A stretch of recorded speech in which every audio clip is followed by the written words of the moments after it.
In 1990, Disney announced an ambitious and very exciting new theme park complex, Port Disney in Long Beach, California. But before we get to that, we need to take a look at Disney's involvement in Long Beach. In 1989, Disney purchased the Disneyland Hotel from the Rather Company, who had owned the hotel from the start. Along with this acquisition came properties in Long Beach, including the Queen Mary and the Spruce Goose. Right at the same time, Disney was looking for additional opportunities to grow their theme park properties in Southern California. It was quickly decided that Disney would utilize their newly purchased options in Long Beach as the basis for a new California theme park complex, Port Disney. Port Disney would have been marine-themed and situated on the land used by the Spruce Goose and the Queen Mary, along with the land adjacent to downtown Long Beach. The park's construction would have necessitated an additional 250 acres of ocean land be filled just to the south of the current position of the Queen Mary. Port Disney was publicly announced in a regional mailer called the Port Disney News in 1991. This flyer laid out the park complex and the construction plans and was used to try and build interest and favor among the local communities. According to the mailer, Port Disney would have been an awe-inspiring complex that would have dwarfed most of Disney's other properties at the time. The crown jewel of Port Disney was DisneySea, the theme park itself. As the name suggests, DisneySea would have been heavily themed around marine life and the ocean. Its centerpiece was to be Oceana, a collection of enormous bubbles containing a 2-story state-of-the-art aquarium. Similar to Epcot, Disney wanted to emphasize the educational nature of DisneySea, and a lot of the attractions within the park would have been educational. Within Oceana would have been a large future research center, which Disney described as a state-of-the-art laboratory where guests could interact with some of the nation's top marine scientists while they conducted oceanographic research.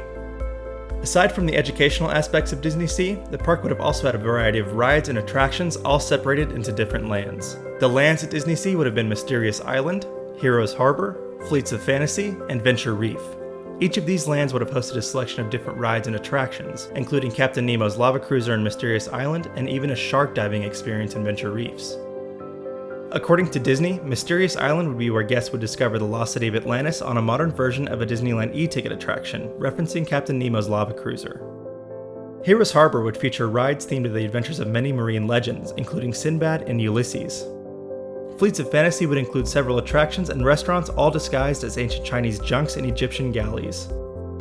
In addition to the DisneySea theme park, Port Disney would have also hosted 5 Disney-branded hotels: the Shoreline Hotel, the Tidelands Hotel, the Marina Hotel, the Canal Hotel, and the Port Hotel, all situated around the harbor. The entire complex would have had both a ferry and a monorail to transport guests around the water, and it would have also hosted hundreds of new slips for both Disney and non-Disney use. Construction was supposed to start in 1995, and the complex was set to open in 2000, with expansion construction occurring all the way into 2010. All of this sounds really awesome, so what ended up happening? The entire project ended up being a sort of competition between Anaheim and Long Beach. The whole time, Disney was trying to decide between their options in both cities, and ended up basically pitting both mayors against each other to see who could offer the better deal. Both cities initially offered tremendous tax breaks and additional logistical benefits, but the Port Disney project was seemingly doomed from the start. Not only did public reception of the project among Long Beach residents grow increasingly worse over time, the project would have been immensely expensive, not to mention some legal complexities of the plan to fill that much ocean land. Sources close to the company revealed later that the excessive costs, approaching $1 billion, ended up leading to the cancellation of the project, going in favor of Westcott instead, which you can learn more about by clicking the shootout above. Even though they decided to go with Westcott, a version of DisneySea was later built in Japan. So, what do you think? Would you have preferred Port Disney and DisneySea to the current Disney California Adventure? What about Westcott? Let us know in the comments below and be sure to subscribe for more episodes of Disney Declassified.